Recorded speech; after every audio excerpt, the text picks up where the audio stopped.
tunataka hatua za haraka zichukuliwe kuepusha nchi hii kuingia kwenye matatizo.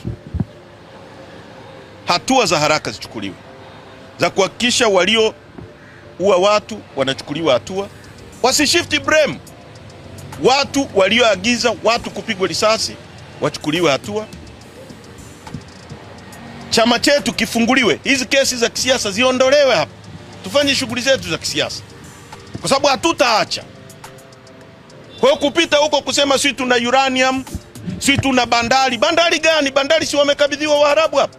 Kijana naye lala njaa hapa, hiyo bandari inamfaidi nini? Hayo madini mnayosema tuna madini, watu hawana hata maji ya kunywa hapa Dar es Salaam. Miaka 64 baada ya uhuru, maji ya kunywa, taifa la 3 kwa kuwa na vyanzo vingi vya maji, watu hawana maji. Tunazungumza maji. Hizi ndio dimandi za Watanzania. Sasa ni vizuri tukawaambia watu wa Tanzania sio wajinga. Watanzania wanajua nyie ndio mmeingiza nchi hii kwenye matatizo haya kwa kuteka watu, kwa kuiba rasilimali za nchi, kwa kuiba uchaguzi, kwa kuumiza watu na kuonea watu na kutengeneza impunity. Hakuna taifa la nje lolote lilochochea haya. Ni nyie mnaochochea watu. Na ni vyema mkashusha kiburi, kwa sababu this country won't be the same again. Hamwezi kuirudisha kwenye minyororo hiyo mliokuwa mmeifunga. Watanzania wamekataa. Wamewaambia hawataki kuwa watumwa wenu. Kwa hilo lilikuwa ni muhimu sana tuliseme. Mambo mengine tutayazungumza baada ya kikao cha kamati kuu, lakini msikubali, Watanzania msikubali upotoshwaji wa makusudi anaofanya Mwigulu tena na tena kwa kurudia. Wajiulize, wako madarakani kihalali? Nani aliyewapigia kura? Na hilo ndio swala la muhimu ambalo Watanzania wanataka sasa litatuliwe.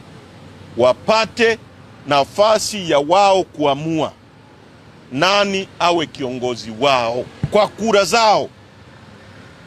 Na hapa hatuzungumzi kwamba ni lazima iwe Chadema. Hapana. Kuwe na mfumo huru. Watanzania wakiamua ni CCM waamue wao, wakiamua ni Chadema waamue wao, wakiamua ni NLD waamue wao. Watanzania hawataki tena uchaguzi wa nchi hii kuamuliwa na watu wamekaa ofisini wanapika.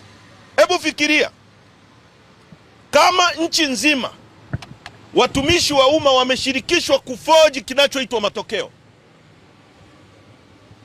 Unajenga culture ya watumishi wa umma kufanya forgery.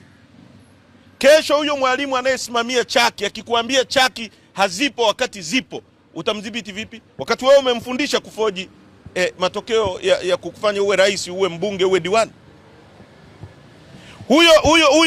Huyo nesi, huyo mtendaji wa kata akikuletea takwimu za uongo ili serikali ipeleke pesa zaidi na yeye aibe, utamzuiaje?